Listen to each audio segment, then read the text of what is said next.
l'AEM a cru, à bon droit d'ailleurs, puisqu'elle était là, être une structure, une organisation dont les décisions pouvaient compter contre celles du gouvernement en particulier. Et cela a fait que l'AEM a pris des postures qui ont été souvent contraires à celles du gouvernement. Chaque fois que ces postures, à ses yeux, contredisaient ses objectifs, contredisaient sa vision des choses. Et nous avons assisté comme ça à des réactions très violentes, très souvent de l'AEM, contre des décisions du gouvernement. Les événements qui viennent de se dérouler sont une goutte d'eau dans le comportement global de l'AEM dans le pays. Il y en a eu d'autres, peut-être plus violents.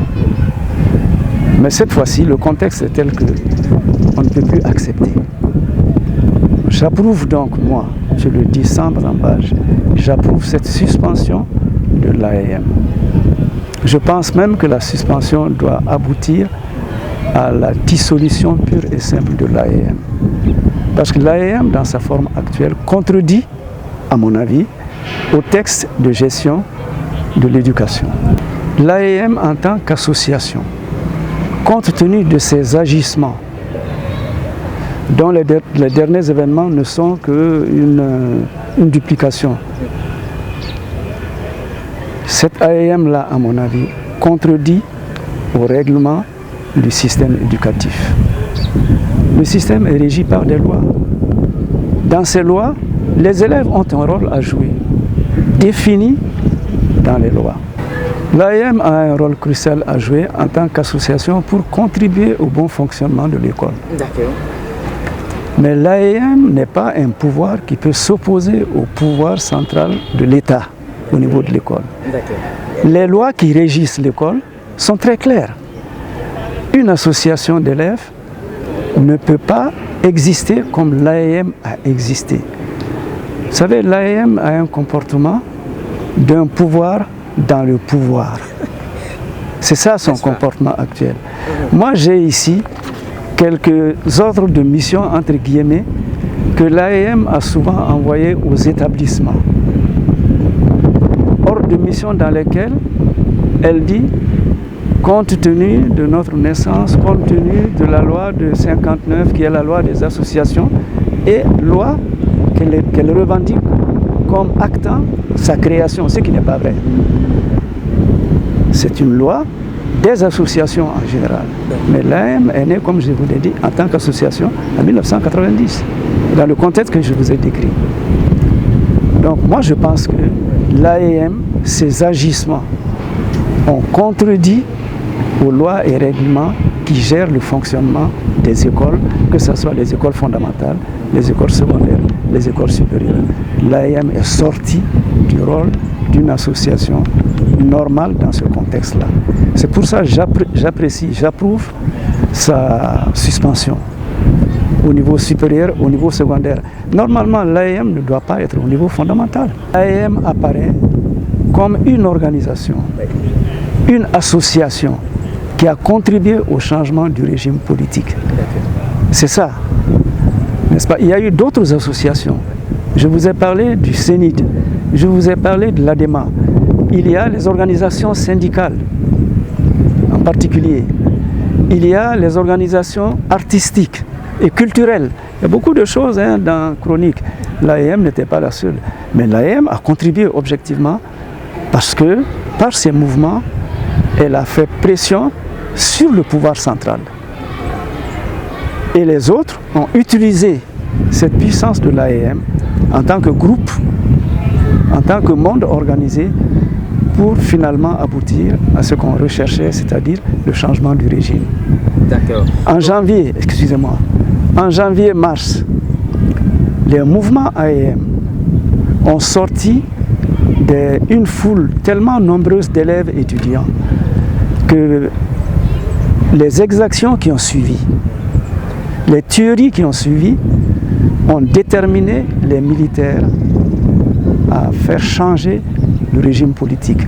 à faire chuter le régime de Moussa Traoré à l'époque, exactement. Voilà. Hein? Donc l'AEM a contribué effectivement à ça, comme d'autres organisations de la société, hein? Organisations politiques, organisations syndicales, organisations de la société civile, artistique, etc. Ce livre-là va vous en dire beaucoup. L'éducation malienne connaît de graves problèmes, c'est indéniable. Et les derniers états généraux de l'éducation qui viennent de se tenir là, en janvier dernier ont vraiment décortiqué tous ces problèmes. Mais l'éducation malienne a des problèmes qui ne sont pas sans solution. J'insiste là-dessus, ces problèmes ne sont pas sans solution. Ils sont de plusieurs natures. Il y a des problèmes de gestion, d'une manière générale. Il y a des problèmes au niveau de la formation des formateurs. Il y a des problèmes au niveau des structures, du nombre de structures d'accueil des élèves, des étudiants. Ces problèmes existent. Ces structures sont insuffisantes. On les a relevés. Il y a des problèmes au niveau de la qualité même de l'enseignement qui est dispensé. Tous ces problèmes ont été décortiqués. Moi, j'ai été très heureux d'avoir participé à ces états généraux. Parce que, sans langue de bois comme on dit, ils ont abordé tous les problèmes. Et ils ont proposé des solutions. À mon avis, si les solutions qui ont été préconisées, il y a une commission nationale qui est à pied d'œuvre pour les exploiter, pour en sortir un plan de travail. Commission à laquelle je fais entièrement confiance parce que connaissant certains de ses membres, dont son président Edmond Dambélé, je le cite ici, je le félicite pour ce qu'il fait comme travail, mais aussi ses collaborateurs. Donc, je pense donc que ces problèmes-là, s'ils sont traités comme il se doit, sur la base des propositions qui ont été faites, le Mali va sortir assez rapidement de ces problèmes-là et l'éducation va retrouver son lustre d'antan. C'est ma conviction. Mais il ne faut pas qu'on biaise avec les solutions, il faut qu'on aille franchement à leurs solutions. Et cela est possible. Bon, pour moi, l'éducation, elle est une. Mais l'éducation, elle dépend des contextes. Elle dépend des lieux. Elle dépend des civilisations. Sur ce plan-là, si nous tenons compte des lieux, des contextes, des civilisations, etc., il y a plusieurs éducations, évidemment. Parce que l'éducation à l'occidental, ces pays européens qui sont venus, qui nous ont colonisés un moment, leur vision de l'éducation et la nôtre ici sont différentes. Alors, mais l'éducation, c'est le processus, l'activité qui prend l'homme, qui le forme en fonction des valeurs d'une société pour les préparer à être des acteurs efficaces dans la gestion de cette société. Efficaces pour la société, efficaces pour eux-mêmes. Pour moi, c'est ça l'éducation aussi, j'essaie de schématiser comme ça. Donc pour moi, l'éducation, elle est une, mais elle est plurielle en fonction des contextes. Si je peux résumer la chose comme ça.